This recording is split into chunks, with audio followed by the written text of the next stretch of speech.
I was saying off camera, you guys are good with UFC fighters. Yeah. Like I feel like the convos when you when you guys sat down with Colby, like that convo was smooth, bro. And he stepped in, and like it felt like he was one of the boys. You know what I mean? He just came in. Like you it guys felt were like talking because you guys had that whole segment earlier, just we talking partied shit. with them the night before too. Yeah. Okay. So that probably set like a nice little precedent.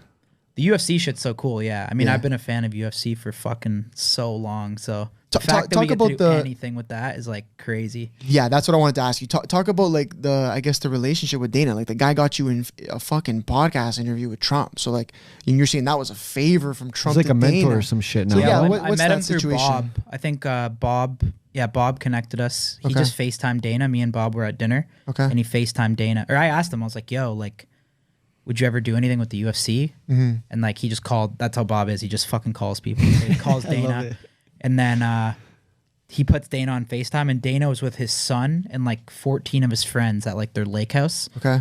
And they put us on the they put me on the camera, and his son and his friends just like went berserk. There you go. And then like Dana hung up after, and he texted Bob. He's like, "Who the hell is that? Like my sons have met every celebrity, and they've never reacted in that way." Yeah. That's crazy. So that started it, and then we did some favors by promoting the UFC a little bit on our story. Then we met him in Abu Dhabi. Well, that was the first time. First time, yeah. Okay, Fight Island. Yeah, we asked to go to Abu Dhabi, and they said yeah. Right on. So we figured out all that, and then we went to Abu Dhabi, met Dana there, had a blast with him in Abu Dhabi. That's crazy. And then the next week we went on Air Force One. Oh, was that quick? Yeah. Jesus Pretty Christ. quick, I think, yeah. Yeah.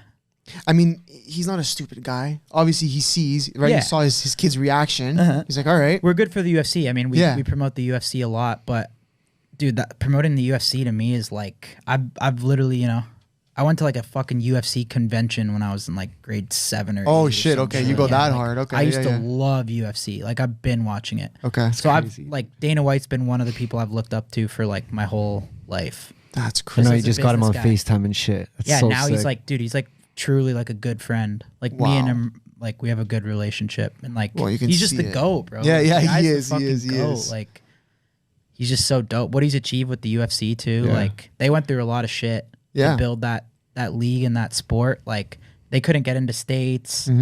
They had to do everything. Like they went to war to build that shit, and now it's one of the greatest companies. When you got a guy like that backing it, like sure. What do you expect? I think that's like a problem with like the NHL needs someone like Dana White to run like the NHL to like bring like the NHL back. Tell him right? NHL. You guys got to. Yeah, you know sign what? Dana.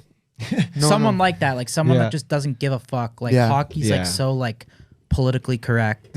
Like even I saw like at the All-Star game they had like Alessia Cara perform. No disrespect to her, but like come on, like, bro. They just don't like, or they get like like soft, TikTokers to promote the NHL. Like it's just like dude, hockey fans don't want that. I feel. Oh, listen, I'm happy you're talking about this, and I'm happy you're openly saying this. A lot of sports are doing this shit now, though. Man, yeah, don't get me hockey's started, like hurting right now. Yeah, hockey's hurting bad, dude. They're falling in the ranks, but which is sad. Well, sure, especially as Canadians, like that's like, I mean, it was our sport, right? But